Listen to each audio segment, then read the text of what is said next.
video is on marketing management. MCO06 is the code which has been used for MCOM IGNOU exams. And like I'll be sharing all the important topics for specifically December exams. And I'm sure that you will get a lot of questions from this. Without wasting any time, let's start. And one thing more that there are a lot of people who use my study materials and sell them on their websites. So I would request them not to do that because that is illegal and against the copyrights. Okay, fine. So friends, let's start with the unit 1. And the unit is introduction to marketing. One thing friends, मैं आपको बताना चाहता हूँ कि ये मेरा marketing management is my favorite subject.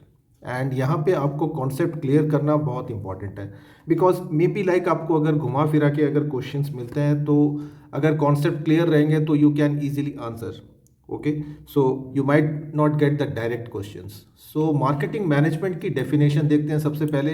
It is the process of planning, organizing, directing, controlling and helps the movement of goods and services from producers to consumers.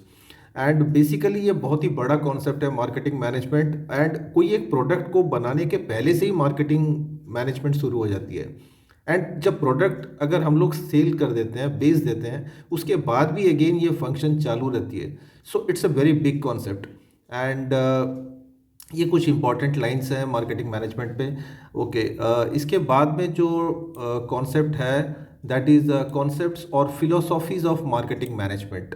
Now marketing management कौन कौन से फिलोसॉफीज को touch करता है और include करता है. तो उसके अंदर प्रोडक्शन कॉन्सेप्ट है कि like what type of product like goods and services the firm should manufacture. Then product concept है कि how to improve the quality and how to produce goods according to the demand of the consumers. तो इस चीज़ का ध्यान रखना होता है. Then selling concept है, ये तो हम लोग जानते हैं, selling is a part of marketing process.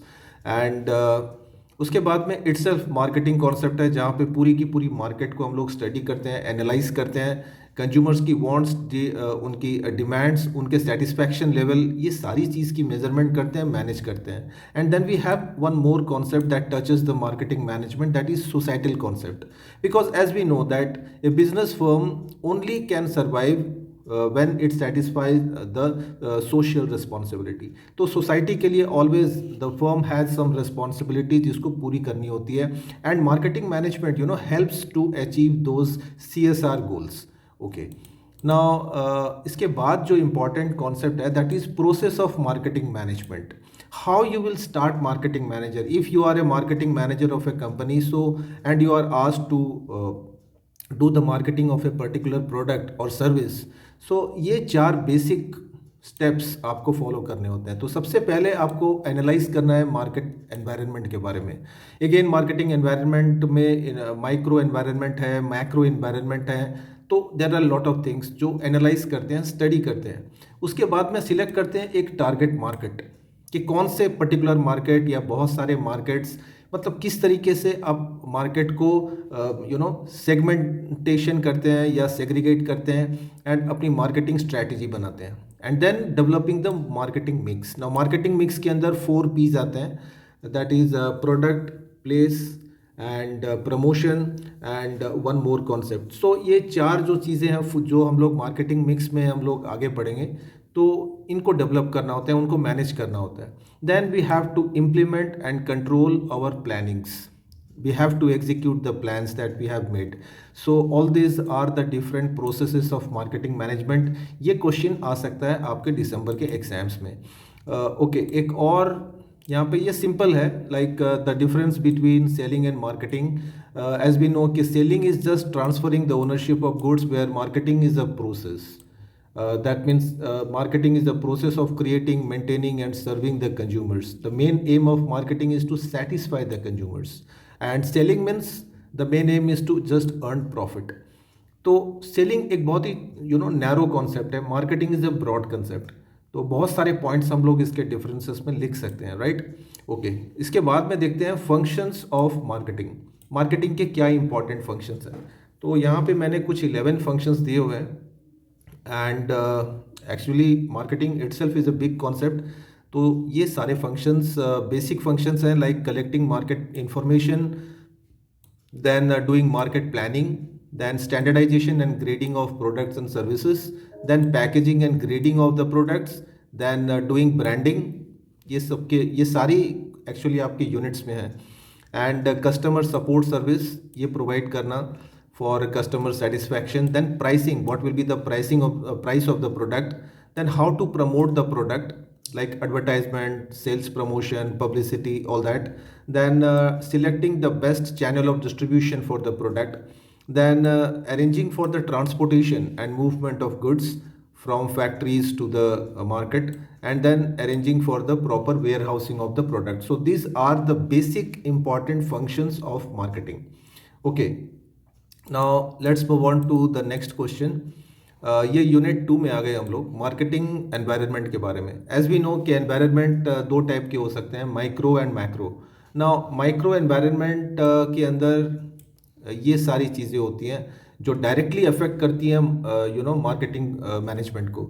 जैसे कि डायरेक्टली जो कस्टमर्स हैं, जो already the existing customers, the existing suppliers, the resellers like wholesalers, dealers, distributors, and then the competitors and general public. तो ये सारे माइक्रो एनवायरनमेंट हैं जो डायरेक्टली अफेक्ट करते हैं कंपनी के ऑपरेशंस को.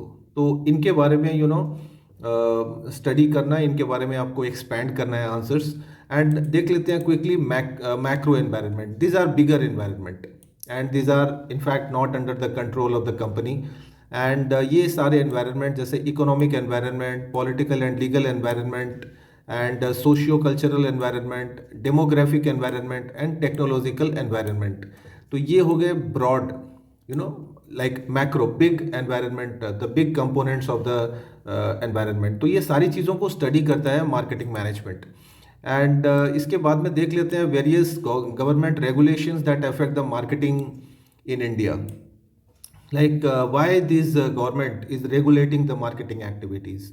What is its main object? The main object is to protect the welfare of the public, welfare of the people. As we know that India is a democratic country and public welfare is the main motto of the government. So always the government tries to protect that. Then promoting public health and well-being, इसको expand कर सकते हैं answers. Then equality of opportunities for all the people, all the caste and all the sexes. And controlling the unfair trade practices, that is mal practices and all that.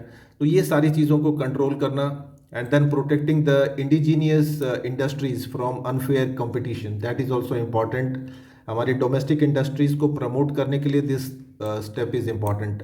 Then conserving our natural resources, our national resources. Then preventing the environmental pollution in our country, then preventing the concentration of economic power and wealth. तो ये हर reason में all the companies should grow uniformly and there should not be any concentration, because concentration होने के बाद में कुछ monopolies चली जाती हैं, so that is bad for the market. And reduction in regional inequality, as we know कि India में अलग अलग states हैं and all the states are not well equipped with the resources. So as the government, they always tries to gain a regional equality so that all the states should grow uniformly without any discrimination. Then protecting the economy from the dominance of the foreign investors. So this is also important one. And these are again this question, like what are the important acts that affect the marketing in India. Marketing को लेके बहुत सारे ऐसे India में act बनाए हुए हैं जो डायरेक्टली हम लोग as a marketing manager study करते हैं. तो यहाँ पे मैंने 10 एक्ट्स लिखे हैं. ये क्वेश्चन भी बहुत बार आता है, शॉर्ट नोट्स में भी कोई भी एक्ट के ऊपर आपको लिखने के लिए डाल सकते हैं. Specially on this Indian contract act 1872, बहुत पुरानी एक्ट है. Sale of goods act 1930. Then इसके बाद में this essential commodities act 1955. Monopolies and restrictive trade practices act 1969. Consumer protection act 1986. I think ये जून में काफ़ी क्वेश्चंस आए थे ये दोनों के ऊपर. Then we have environmental protection act 1986 and bureau of standard Indian standard act. तो ये एक्ट्स कुछ ज़्यादा इंपॉर्टेंट हैं जो शॉर्ट नोट्स में आपको पूछ सकते हैं, या फिर अगर लॉन्ग क्वेश्चंस में आते हैं तो you have to write 3-4 lines from all this acts. Okay. The next unit 3, marketing information and research, जिसको शॉर्ट में हम लोग बोलते हैं MIS. Basically, marketing, it may be defined as a process by which data from the market environment is collected, analyzed, evaluated, and transformed to the management so that they can take better decisions and can frame strategies of marketing. And ये जो information हम लोग market से collect करते हैं, ये कुछ factors हैं जो ये मार्केटिंग इन्फॉर्मेशन को डिसाइड करते हैं, अफेक्ट करते हैं. लाइक सबसे पहले तो आइडेंटिफाई करना पड़ता है एज ए मार्केटिंग मैनेजर कि what type of information you need to collect from the market, and then what are the available resources from where we can collect the information. Then all this information needs to be evaluated and analyzed properly. Then the best source of information is selected after the evaluation, and on the basis of that the company takes the decisions. Okay, ये difference है, difference between marketing information system and marketing intelligence system. ये question भी काफ़ी time exams में आ सकते हैं, आता भी है, बहुत बार पहले भी आया हुआ है. So take care of this question. Then we have marketing research, कि what is marketing research and the different types of marketing research. और उसको स्कोप भी अगर आपको क्वेश्चंस मिलते हैं कि what is the scope of marketing research, so you can expand all this points. So marketing research करना तो as we know it's very common fact. All the companies and does this, and ये कुछ research होते हैं इसके ऊपर, like market research. Then we have consumer research, product research, pricing research, advertising research. तो इस तरीके से बहुत सारे रिसर्च करते हैं marketing manager on the from the market.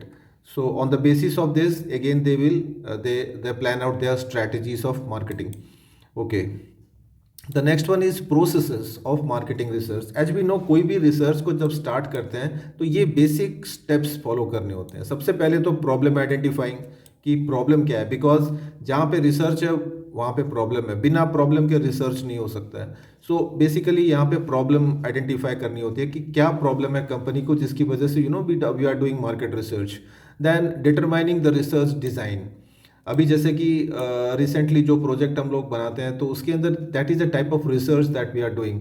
So we are just determining कि रिसर्च डिज़ाइन क्या होगा, सोर्सेस ऑफ इंफॉर्मेशन कैसे होंगे, and how to collect this data and how to analyze the data by using statistical tools, and then you will prepare the report, the final report. So as a manager, you need to do all these processes, and again this report will be given to the top management. So accordingly they decide, they take decisions. Okay, fine. Now unit 4 is on buyers behavior. And as we know ki we are all buyers, we buy, we consume things, and how we consume things, why we consume things. So all these things we will study in this unit. So the first one is factors influencing buyer behavior. So why do we make a purchase, why we buy things? So basically due to these 4 factors. First one, psychological factors, where by due to motivation, due to perception, due to attitude, due to beliefs, so we make purchase, right? And from due to personal factors, we need few things which are we use personally, so due to that also we make purchase. Then due to some social factors, due to society, like to maintain our status in the society or to follow certain traditions and customs of the society, we need to buy things. Like whenever there is a festival, we have just now we concluded Diwali, so we purchase a lot of things on Diwali. So that is the social factor. Then cultural factor, we have our own traditions, customs, we have to follow that during marriages or any such family functions. So it comes to we follow our culture when we celebrate all these things. So these things are important. Then the next question I have skipped here, this unit 5, market and market segmentation. And here in this unit you should revise this question: difference between organizational market and consumer market. Now friends, I tell you that consumer market is a place where we generally go for purchases, buying things, And organization market, basically it can be known as, the other name can be institutional market, where companies and institutions, they make purchase. And on the basis of this concept, you can write a lot of points, right? So this is quite a very simple difference, and these are the basic characteristics of organizational market. There are very few buyers because they are all companies and institutions. They make bulk purchases, that means huge purchases at a time, huge volume. And the relationship with the suppliers is generally taken account of. We generally, these companies buy from only those suppliers who have good relations with them. And there are professional buying, that means professional purchase manager is appointed to make purchases. And geographic concentration is also there as one of the characteristic, because it is for all that mining and petroleum type of industries. So there we are, like, companies make purchases on the basis of geography. And derived demand, and some inelastic demand which is not flexible. So whatever may be the price of the product, so they keep on buying all those things. Okay, let's see the different types of organizational market. So this can be of four types here. One is industrial market, where all the industries, they buy raw materials, power, fuel, and all that. Then there is a reseller market, like wholesalers and retailers. Then government market, where government buys from different companies. And institutional market, where NGOs, schools, colleges, so all these institutions, they make buying decisions. They buy from other suppliers and companies. Okay, so these points need to be expanded and explained properly. Uh, you might get a short note on mass customization. Now, let me explain you this very simple concept.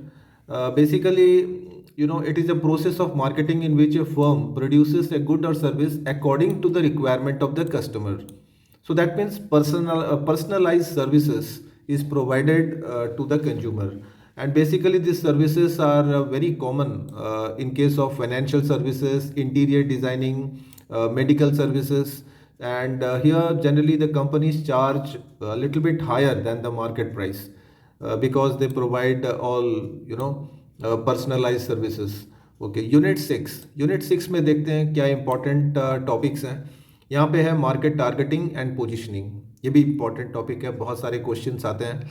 And market targeting में basically company क्या करती है कि कोई भी एक market को target करती है एंड उसके बारे में सारी इंफॉर्मेशन गैदर करती है. And then it starts to sell its product in that market. And ये जो मार्केट टारगेटिंग होती है, इसके अंदर ये प्रोसीड्योर है, main procedures of market targeting, कि आप मार्केट टारगेटिंग कैसे करेंगे, मार्केट को टारगेट कैसे करेंगे. तो वन इज़ कॉन्सेंट्रेटेड मार्केटिंग, जहाँ पे फोकस किया जाता है ओनली वन सिंगल मार्केट के ऊपर.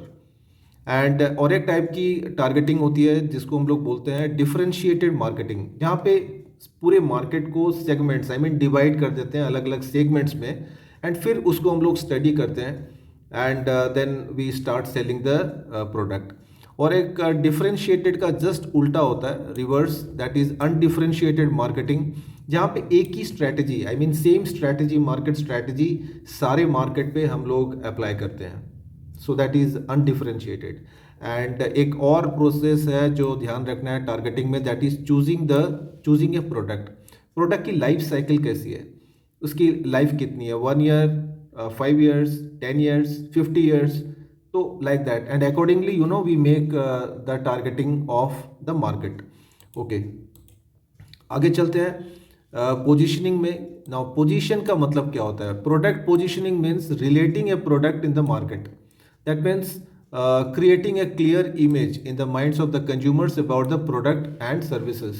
तो यहाँ पे पोजीशन किया जाता है, प्रोडक्ट की पोजीशन बनाई जाती है on with comparing the competitors product. तो प्रोडक्ट, कॉम्पिटिटर के प्रोडक्ट और अपने प्रोडक्ट, ये दोनों को पोजीशन किया जाता है, अपने प्रोडक्ट को पोजीशन करते हैं according to the competitors product. तो यहाँ पर भी कुछ एक स्ट्रैटेजीज हैं, ये क्वेश्चन आता है एग्जाम्स में कि मेथड्स ऑफ प्रोडक्ट पोजीशनिंग. यहाँ पे 3 स्ट्रैटेजी यूज़ कर सकती है. वन इज़ कंपैरेटिव स्ट्रैटेजी, जहाँ पे कंपनी अपने प्रोडक्ट को दूसरे कॉम्पिटिटर्स प्रोडक्ट के साथ में कंपेयर करती है। एंड आपने देखा होगा कि जो शॉप्स हैं वहाँ पे डिस्प्ले जब करती है कोई कंपनी, तो उसके कॉम्पिटिटर के पास में अपने प्रोडक्ट को रखती है। So that is called comparative strategy. Differentiation strategy में प्रोडक्ट को थोड़ा सा अलग हट के रखते हैं, डिस्प्ले करते हैं। एंड उस प्रोडक्ट के जो मेन जो क्वालिटीज़ हैं एंड उसकी जो इम्पॉर्टेंट फीचर्स हैं उसको हाईलाइट करते हैं कंज्यूमर्स के लिए। एंड सेगमेंटेशन में प्रोडक्ट को ही सेगमेंट कर दिया जाता है, like fair and lovely for man and woman, दो अलग अलग सेगमेंट्स हैं।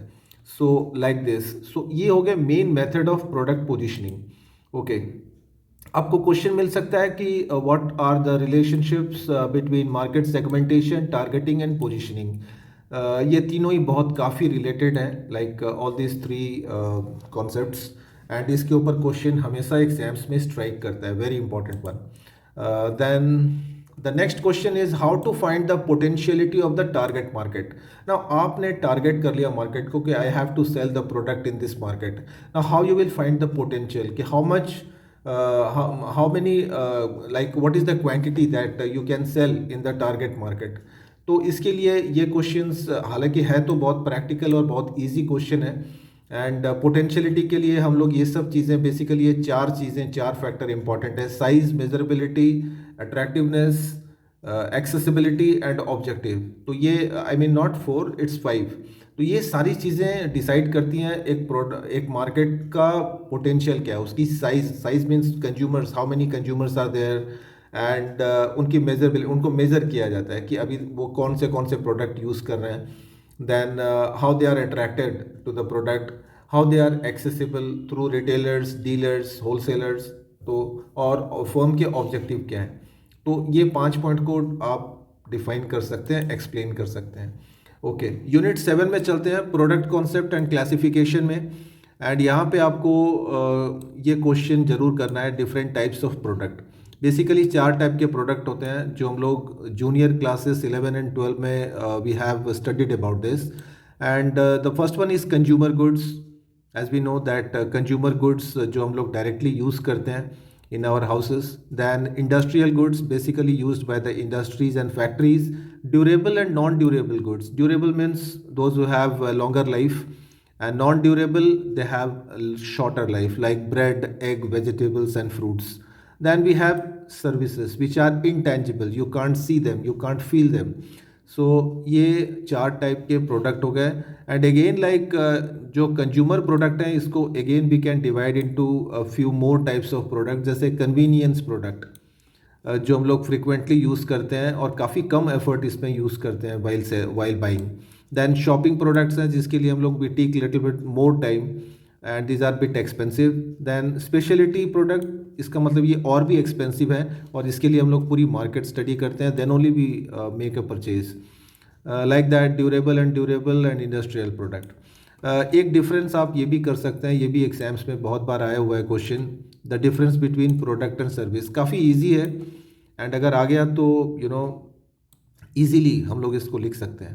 Okay, there are some challenges in the marketing of services. Services को बेचना आसान नहीं होता फ्रेंड्स। सो बहुत सारे चैलेंजेस होते हैं सेल्स पर्सन के पास में एंड मैनेजर के पास, because services are inseparable, they cannot be separated from the service provider, and they are heterogeneous because different service providers they have different qualities and different types of services, and these are intangible, you can't see, feel or touch, and you just can't own a service, like you just cannot buy the service। Then services are perishable, that means once you use the service it is gone। Then problems in measuring a service, so these are all different challenges which are faced when we do marketing of services। Unit 8 is on product development and product life cycle। ये भी बहुत important है। And ये जो question है, stages in the development of a new product, one of the very very important question, and इसको बहुत अच्छे से प्रिपरेशन करना है। All this points I have written, ये सारे पॉइंट्स को एक्सपैंड करना बहुत ज़रूरी है।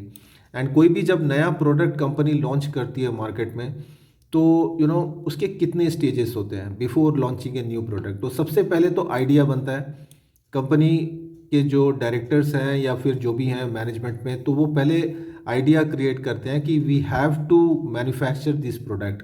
देन आइडिया की स्क्रीनिंग होती है कि how feasible the idea is, and then we develop the concept, and after the concept we make an analysis and testing of the samples and products, then uski commercialization hoti hai, like we send the samples to the in the market, and then after evaluation कि samples भेजने के बाद में feedback responses कैसे हैं।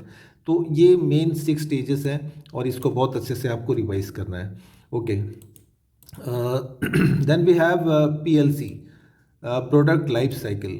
Now as we know, many times I have explained you this concept कि हर product 4 stages से गुजरता है।